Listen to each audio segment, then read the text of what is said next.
جی السلام علیکم دوستو، کیا آپ جانتے ہیں آج جو ہم موبائل، کیلکولیٹر اور جدید سائنس دیکھتے ہیں اس کی بنیاد صدیوں سال پہلے رکھی جا چکی تھی۔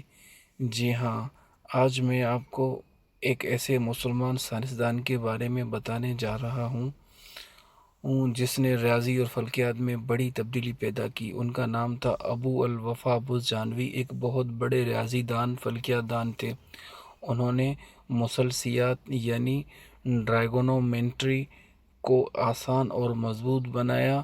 کوسائن اور ٹینجنٹ کے اصول جو آج ہم پڑھتے ہیں ان کو بہتر شکل دینے میں ان کا بہت بڑا کردار تھا۔ انہوں نے ستارے اور چاند کی حرکت کا بھی درست حساب لگایا اور فلکیات کے علم کو آگے بڑھایا۔ اور ان کی ایک مشہور کتاب بھی تھی جو انجینئرنگ اور جیومیٹری کے علمی استعمال کے بارے میں تھی۔ افسوس کی بات یہ ہے کہ آج بہت کم لوگ ان کے بارے میں جانتے ہیں، حالانکہ ان کا علم آج بھی ہماری زندگی میں ہے۔ السلام علیکم دوستو، مزید ایسی ویڈیوز دیکھنے کے لیے چینل کو لائک اور سبسکرائب ضرور کیجیے گا۔ السلام علیکم۔